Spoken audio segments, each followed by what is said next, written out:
안녕하세요. 저는 네이버에서 골방한상곡이라는 만화로 데뷔해서 대표작은 찌질의 역사, 짧은 계단 그을음이라는 만화가 있고 싱글브로라는 만화를 연재하고 있는 심윤수라고 합니다.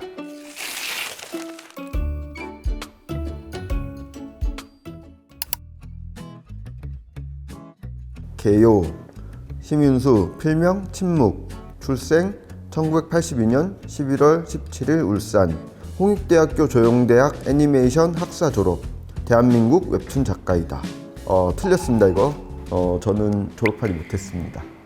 전공 필수 다 들었는데 교양 13학점을 못 채워가지고 지금 졸업 못했습니다. 언젠가는 졸업장을 딸 거고요. 2005년 네이버 웹툰 극초기 연재작이었던 골방한상곡의 그림을 그렸으나 골방한상곡 당시에는 침묵이라는 필명으로 그림을 그렸고 골방한상곡 연재가 종료된 후에는 심윤수라는 본명으로 개인 활동을 시작했다. 강심윤수라는 필명도 잠깐이지만 쓰기도 했다. 이후 본명 심윤수로 네이버 웹툰에서 1편 단심화, 야후 카툰 세상에서 카케키코를 연재, 김풍이 글작가를 맡은 찌질의 역사에서 그림작가를 맡았다. 사실은 제가 큰 의미 없이 지었어요. 그냥 침묵이란 말 자체가 그냥 조용히라는 뜻이 있잖아요. 그래서 그냥 의미 없음, 할 말 없음 뭐 그런 뜻이었어요. 작가로서 큰 뜻이 없어서 그냥 지은 필명이라고 보시면 돼요.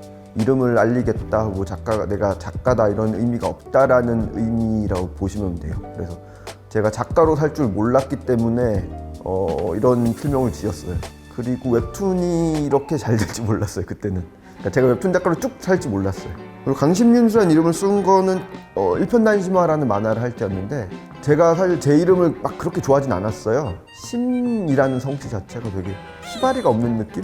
어머니의 성씨인 강을 한번 붙여보자. 그리고 그때는 복성을 쓰는 게 좀 유행이었어요. 강심윤수를 썼는데 이건 또 너무 세 보이는 거예요.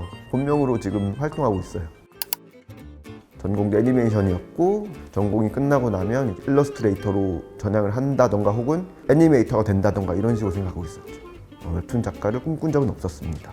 대학교 다니던 중에 어떻게 연재 기회가 돼서 골방한상곡이라는 만화를 시작하게 됐는데 쭉 잘 될 거라고 생각하진 않았었어요. 늘 그림을 그렸어요.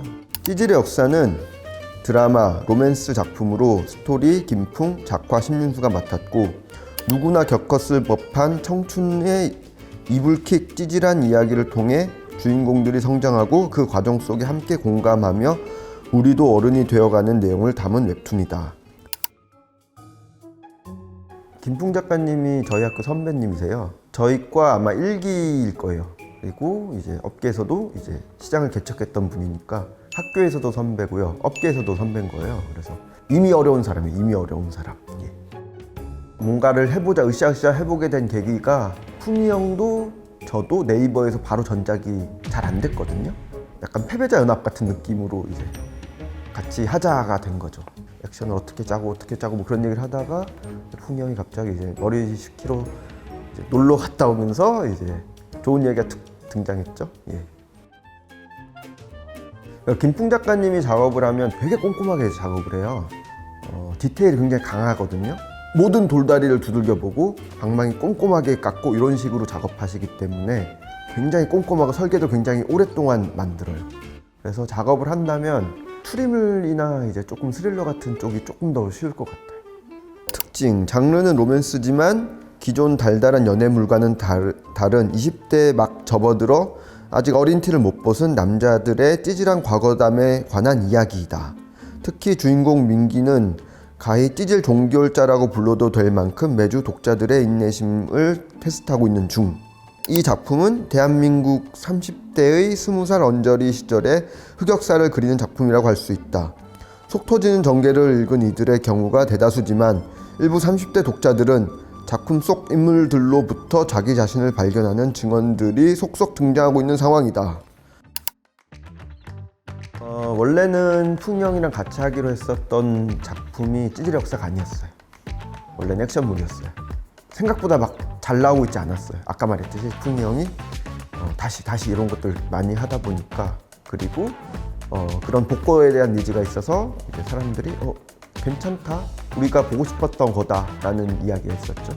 고등학생, 대학생도 아닌 이제 30대, 40대 타겟으로 하는 만화는 거의 없었는데 그때 등장했기 때문에 뭐 어른들을 위한 웹툰이다 이런 얘기를 들었었죠. 별점이 높은 편이다. 특히 제목을 정말 탄탄히 잘 지었다는 찬사가 쏟아지고 있다. 수치화풍 작화도 좋다는 평가가 많다. 건축학개론이나 응답하라 시리즈처럼 당시의 문화 코드를 적절히 삽입하여 그 시절의 향수를 자극하는 것도 인기의 비결인 듯하다. 이 작품의 인기를 끈 가장 큰 요인은 과거를 꼭 아름답고 순수했던 모습으로만 표현한 게 아니라 흑역사로서도 표현한다는 점이다. 즉 과거라고 해서 꼭 아름답기만 한 게 아니며 과거의 흑역사들을 거쳐 그 속에 많은 걸 깨닫고 성장해 지금의 내가 있다가 이 만화의 주제라고 할 수 있다. 그 시즌 2 엔딩이 제 이야기예요. 찌질의 역사가 어느 정도 반응이 오고 나서는 이제 풍이 형이 이제 밤마다 이제 사람들 만나러 다녔어요. 그래서 술 사주면서 어땠는지 말해봐 그러면 막 자기가 어떤 짓을 했는지 막 이야기해 주거든요. 그 찌질에 나왔던 흑역사들은 보통 누가 겪었을 만한 이야기잖아요. 정말 겪었을지도 모릅니다. 그 얘기는 실화일 가능성이 굉장히 크고요. 저의 이야기도 들어가 있죠. 제가 그걸 디자인할 때는 도형으로 디자인했었어요. 민기 같은 경우는 이제 그냥 주인공 같은 느낌. 아무래도 이제 동글동글하게 원형으로 갔고 나머지 캐릭터들은 준석이는 타원, 길쭉한 타원, 광재는 오각형, 기혁이는 역삼각형 이렇게 실루엣만 봐도 누군지 알아보게 디자인을 했었어요. 그 채색 같은 경우는 과거와 현재를 구별하기 위해서 이제 갱지 필터 같은 걸 썼어요. 그게 색을 좀 흐리게 하거든요. 그래서 수채 같은 느낌이 나는 거예요. 종이 느낌이 나면서. 싱글브로는 그 소재는 두 가지예요. 냉동인간, 리틀 야구. 9살짜리 형을 29살짜리 동생이 키우게 되는 이야기예요. 그동안 제가 하지 않았던 좀 다른 방식의 만화여서 저도 좀 어려웠었거든요. 그림이 아쉬운 게 좀 많고요, 사실. 조금 더 예쁜 그림을 보여줬으면 좋았을 것 같다라는 아쉬움이 있고, 그래도 노력이 많이 들어갔고 제가 못하는 밝은 걸 해볼 수 있어서 좋았어요. 저는 제 이름은 별로 그렇게 아까도 맨 처음에 질문했을 때처럼 이름에 대한 그건 별로 없어요. 그래서 작품이 좀 남았으면 좋겠다 생각해요. 가끔씩 그런 얘기 듣거든요. 그것도 심윤수가 했어? 라는 얘기 들을 때 좀 좋아해요. 일단 그림도 많이 다르게 가져가려고 하는 것도 그런 이유가 있고요.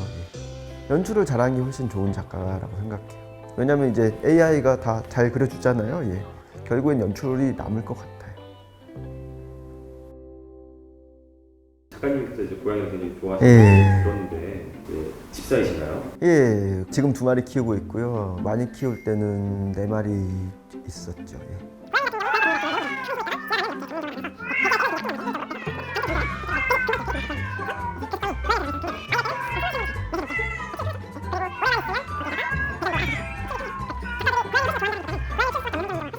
더 얘기할까요, 고양이?